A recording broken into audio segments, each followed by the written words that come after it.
Yo, what's up, guys? So today I'm gonna just do a little video on the APUSDT trade that I took on 6/27/2022. And make sure I'm recording, make sure my audio is working because I just recorded this video and the audio was not on. So okay, we're good now. Let's go. Is this how these content creators feel when they fucking record 20-minute videos and the mic isn't on? But we'll make this one even better. Let's make this recording even better. All right. So how do I start with my trades, right? Why did I take this trade? So I start off. Let's talk about the time frames, right? I start off with the highest time frame down to the lowest. And I think everyone should start like that because you want to see the bigger picture. That's what matters the most is the bigger picture, and then come back down to your entry zones, like the minutes. So I start off with the day or the 4 hour usually, depending on what your entry strike zone is. If you strike on the hour, the 15 to 5, you should probably bump that up some more. I know people that look at like the week because they trade on the day, right? I don't do that though.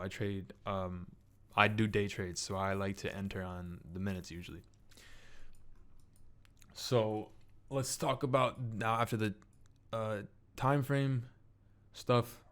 Let's go into. I guess we'll start off with the why is there a fib here?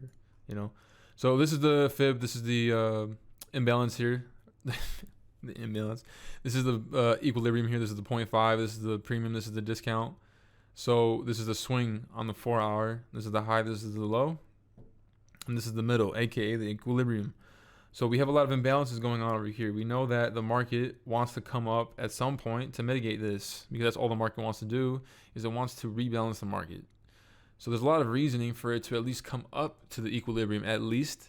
And we know that because of all these imbalances that are sitting up here as well.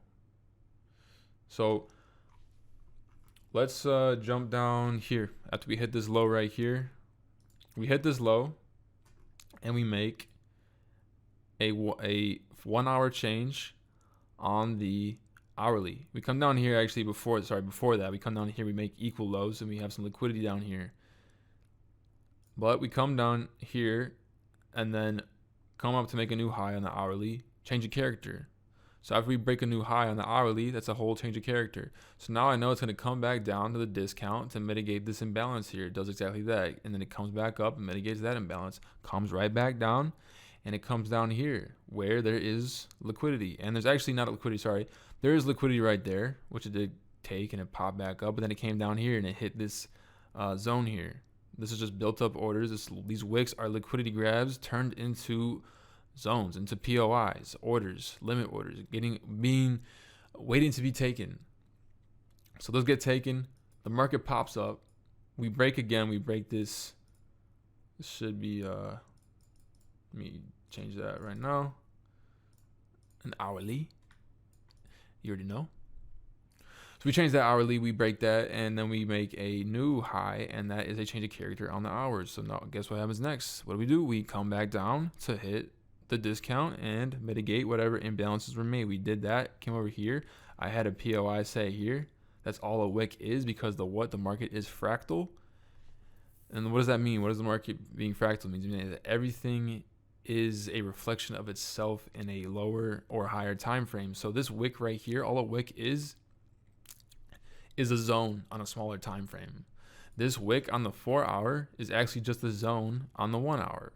So we come down here and we smack the zone. We smack the zone. And we hit it exactly like that. Pop right back up. We come up here and I identified a 15-minute change. I was trying to make a short-term play here, but I didn't do it because I was watching. I was trying to see if it came down here, which it did. I was going to play it. If it probably came over here, I was going to do longs. But I saw that it just popped back up, so I knew that was the other, you always got to have options in your head of what the market can do. The market's always going to do different things, so you should have at least like two probabilities of what could happen in your head. So it comes back up, and I know if we do that, we'll probably either hit the high over here or hit the liquidity here, kind of drop down a little bit, and then pop back up, and then either it's going to go up or it's going to come down. So it came up and it passed this, and then it hit the imbalance here, mitigated that, and then it came over here, hit this imbalance, and then after that it hit the order block, aka the zone, aka the POI. It's all the same. It's zones, and so y'all know, if you don't already know, zones and order blocks are essentially the same thing. They are just built up orders. They're just built up limit orders set by institutions waiting to get picked up by the market. So we hit that POI and we drop.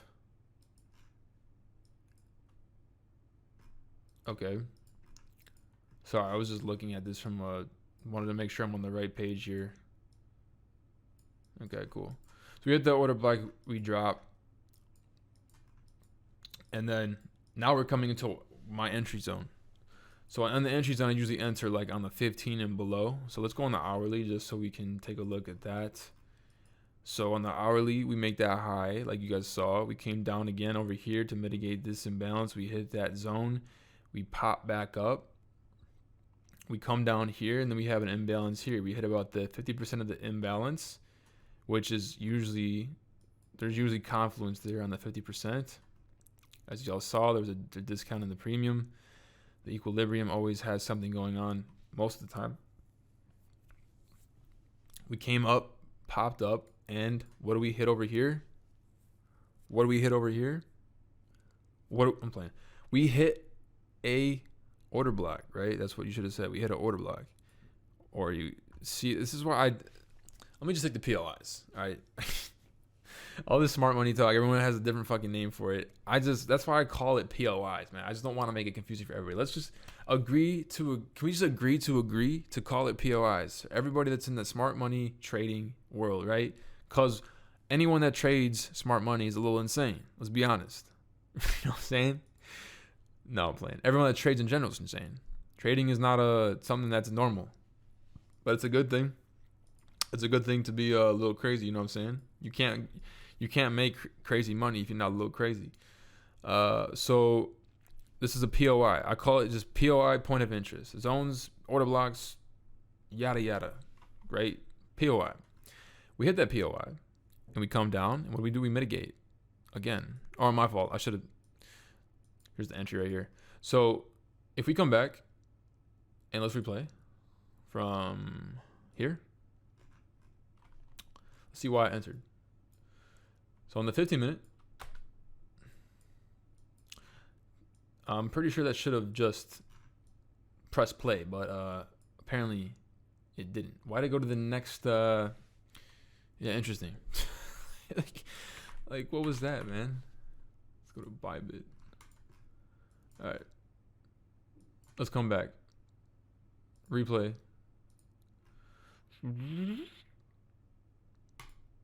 Right there. Okay. Yeah. I bet. Ape. Okay, we come.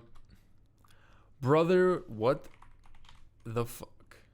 No way this is actually what replay does, bro. I don't really back test too much. I just paper trade, so I do live paper trading, so like I don't really use this too much. But why the fuck isn't the space bar the play button? Like,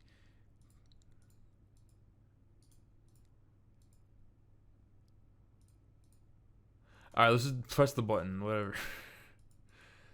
Okay.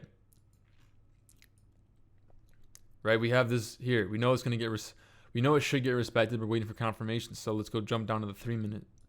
So what am I waiting for here? I'm waiting. I see that we create an imbalance after we pop out. You could enter here now if you want to be more aggressive and put your stop loss up there. There's no problem with that. You just probably wouldn't be able to use such high leverage, right? That's why I like these high RR trades. These high RR trades give you the opportunity to obviously lose more because your stop loss is very tight, but you have the chance to make a lot more. And I believe our higher RR is better than lower RR just because of the fact that your trades are not, you're not going to be in like a bunch of, how do I say it? Like when you actually hit a high RR trade, you'll probably be in it for a little while, right? Instead of being into a 1-to-1 where most of your trades are probably going to be pretty small. Like you're going to want to get out fairly quickly just because of how fat your stop loss is. And high RR trades, you can hit those big numbers and you can take profits along the way, and you can lose more trades to, and it wouldn't matter. And it won't matter as much as it matters when you're on a low RR, right? Then it matters more. when you lose. Okay, because you can.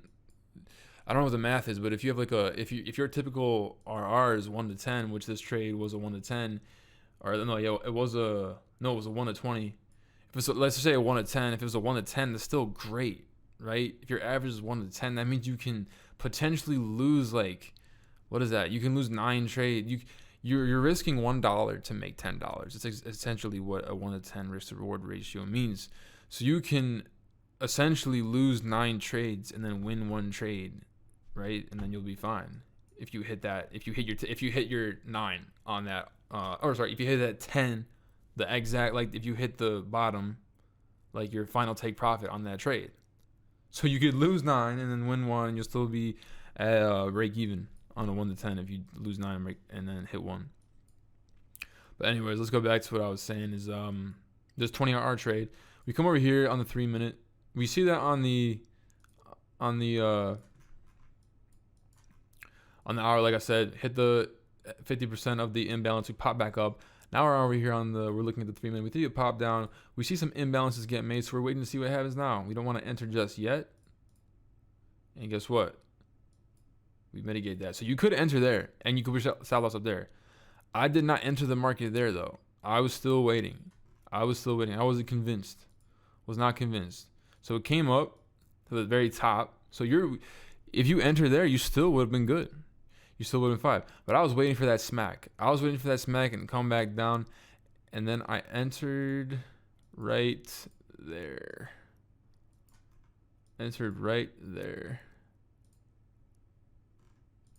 Exactly when that candle, well, not exactly when it was made, but when it waked up. So we come on the 15-minute.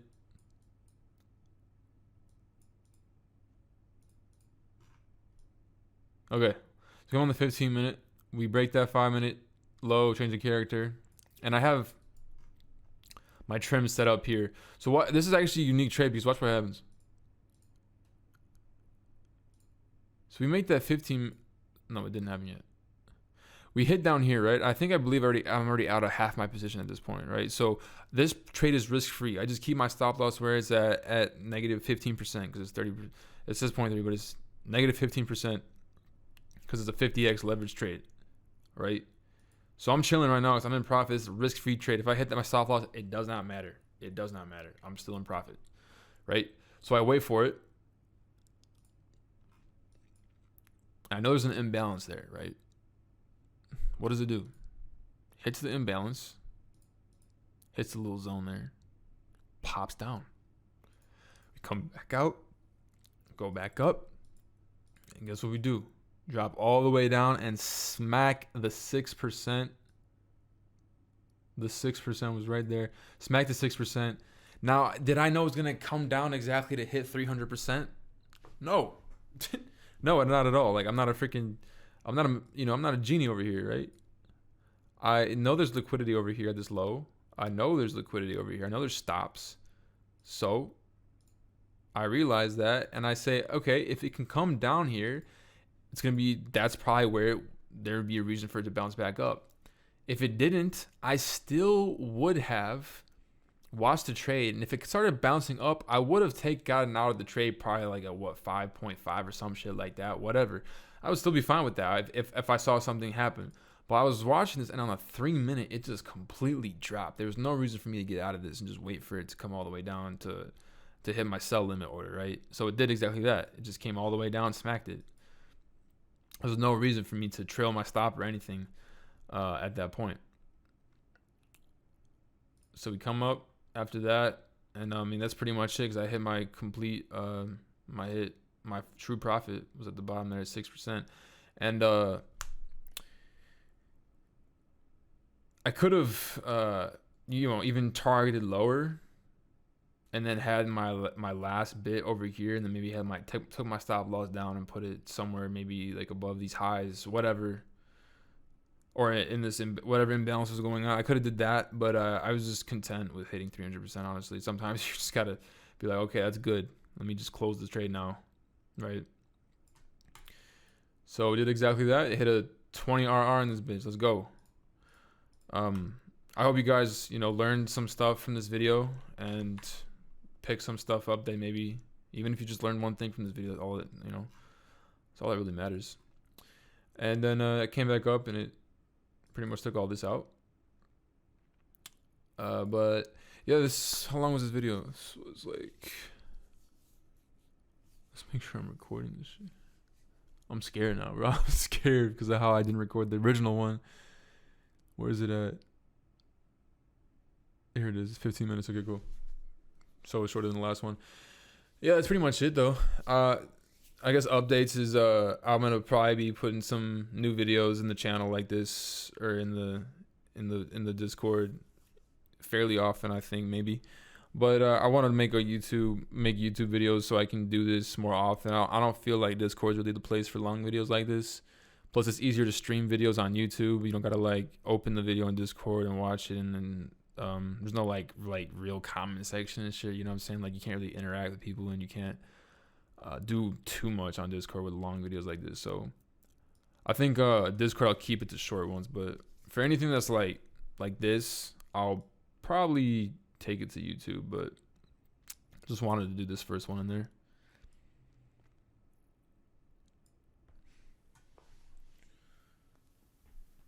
Oh fuck. That's where I would probably end the recording, but I'm just gonna take a stretch real quick. Oh my. Yo, I just got off a flight. My back is sore though. That back is sore, bro. If you tall, you know my pain, right? But that's it. Gang gang. I'll see you guys. Let me know if you have any questions. It is 6/28/2022, and that is it for the Ape USDT short. Let's go.